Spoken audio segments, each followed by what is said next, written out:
안녕하세요. 책복입니다.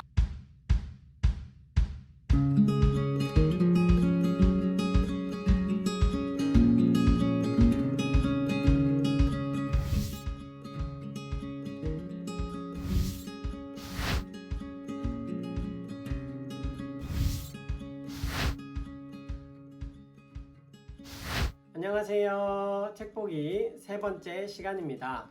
오늘 우리가 함께 볼 책은 바로 눈먼 자들의 도시라는 책인데요. 여러분은 갑자기 눈이 멀어버린다면 어떤 기분이 들 것 같아요? 저는 정말 아무것도 하고 싶지 않아질 것 같은데 오늘 책에서는 한 사람이 아니라 모든 사람이 눈이 멀어서 아무것도 볼 수 없는 상황에 놓이게 되는 이야기들이 나옵니다. 처음에 책을 펼쳤을 때 굉장히 당황을 했는데 쉼표와 마침표 위에는 하나도 등장하지 않기 때문이에요. 그 흔한 인용구인 쌍따옴표조차도 등장하지 않습니다. 그래서 책을 읽으면서 이 대사가 누가 하는 말인지를 몇 번을 돌아보면서 읽게 되었던 것 같아요. 그런데도 내용과 스토리가 워낙 재미가 있어서 계속해서 볼 수 있었던 것 같은데요. 책 안에서 특정하게 한 사람을 주인공이라고 표현하거나 이야기하고 있지는 않습니다. 심지어 그 사람들의 이름조차도 등장하지가 않아요. 그냥 의사, 의사 아내, 선글라스를 쓴 여인 이런 식으로만 표현이 되는데 그 상황들 속에서 우리는 이야기하지 않아도 의사의 아내가 주인공이라는 것을 알 수 있습니다. 갑자기 운전을 하다가 눈앞이 보이지 않아서 교통 정체를 일으키는 한 사람의 이야기로 시작을 하는데요. 그 사람이 만난 많은 사람들이 갑자기 전염병처럼 앞을 볼 수 없는 상황에 놓여버리는 이야기들로 시작합니다. 그리고 눈이 멀어버린 사람이 찾아간 그 의사와 의사의 아내에게까지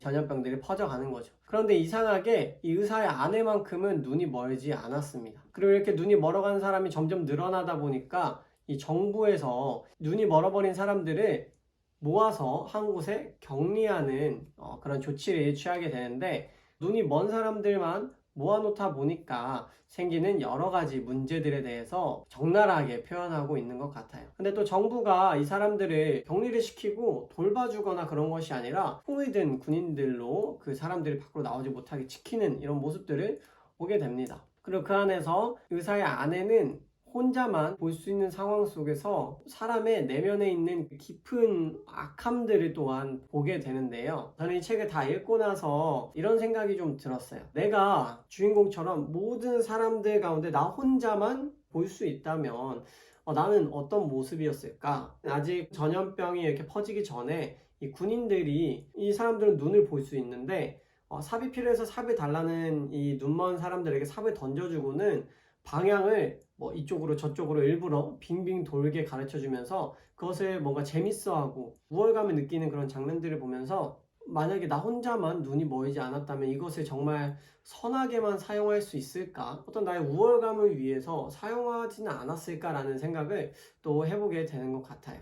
이 아내는 남편을 돌보기 위해 눈이 멀지 않았는데 눈이 멀었다고 거짓말을 하고 그 안에 들어가게 되죠. 그 안에는 눈이 먼 수많은 사람들이 있었기 때문에 이 안에는 이 남편만 돌볼 수는 없었던 것 같아요. 그래서 모든 사람은 아니었지만 주변의 사람들을 조금씩 도와주면서 이 사람들이 밖에 나갈 수 있게 또 화장실을 찾아갈 수 있게 이렇게 돕는 역할들을 합니다. 이런 모습들을 통해서 저는 제 안에 나도 이렇게 할 수 있을까라는 의문이 생겼던 것 같아요. 그 또 한 가지 책을 보면서 굉장히 인상 깊었던 또 굉장히 고민을 해보게 되었던 장면이 있는데 선글라스를 낀 여인과 한 노인간의 관계에 대한 내용인데요.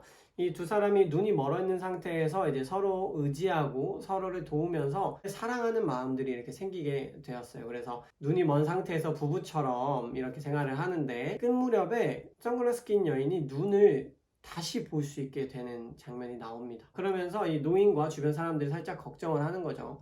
눈이 멀었을 때는 노인이어도 사랑할 수 있었을지 모르지만 눈을 떠서 이 사람이 노인인 것을 보게 되었고 또 심지어 한쪽 눈은 없는 상황인데도 사랑할 수 있을까? 이렇게 두려워하고 있는 노인에게 이 여인이 당신은 여전히 나와 함께 살고 있는 사람이다 라는 이야기를 하면서 꼭 안아주는 그것으로 많은 질문들에 대한 대답을 하는 거죠. 저는 이것을 보면서 우리가 보이기 때문에 보지 못하는 것들이 있지 않나 라는 생각을 하게 됐습니다. 우리는 눈을 통해서 무엇인가를 보고 그 첫인상이라는 것이 너무 강력하기 때문에 이 첫인상을 통해서 우리는 다른 것들을 보지 못하는 편견과 선입견이라는 것에 사로잡히게 되는 거죠. 더군다나 요즘에는 외모지상주의라는 이런 말들이 참 많이 있잖아요. 겉으로 드러나는 것들이 우리에게 많이 요구되다 보니까 우리 내면의 아름다움과 의미들에 대해서 보지 못하고 있다는 생각을 하게 됐습니다. 내가 보고 있어서 보지 못하고 있는 것은 무엇인지, 혹은 내가 놓치고 있는 보이지 않는 것들은 무엇인지, 우리가 그런 것들을 생각하면서 보이지 않는 것을 볼 수 있는 여러분이 될 수 있기를 소망합니다. 오늘 책 보기는 여기까지고요. 다음 달에 또 새로운 책으로 우리 함께 또 만나요. 안녕. 구독과 좋아요, 알람 설정까지